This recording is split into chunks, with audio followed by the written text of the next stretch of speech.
Le temps d'attente de familles immigrées pour entrer en Autriche depuis la Slovénie s'est allongé ces derniers jours. 500 soldats supplémentaires ont été déployés ce mercredi au principal point de passage entre les deux pays pour renforcer les contrôles des migrants. La politique d'accueil se durcit. L'Autriche veut au moins diviser par deux le nombre de demandeurs d'asile en 2016 par rapport à 2015. Elle en avait alors accepté 90 000.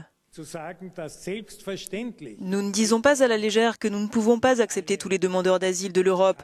Donc, nous avons fixé un nombre qui découle d'un calcul, une dimension de l'accueil, comme une valeur approximative de ce que nous pouvons accepter, a déclaré le chancelier autrichien Werner Faymann.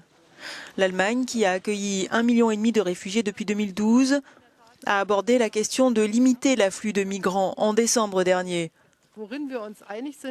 Nous convergeons tous sur la nécessité de réduire de façon perceptible et soutenue le nombre d'arrivées de réfugiés, a précisé Angela Merkel. Je pense que nous devrions commencer par lutter contre les causes de la migration et trouver une solution européenne. Et je suis sûre que nous aurons un débat ouvert sur ce point. Alors que l'Allemagne se rapproche de la Turquie pour discuter de la crise migratoire européenne, une opération conjointe des polices allemandes et turques ont permis ce mercredi de démanteler un réseau de passeurs. 35 personnes ont été arrêtées, en majorité des Syriens, membres d'un réseau proposant des traversées de la Méditerranée, moyennant finance.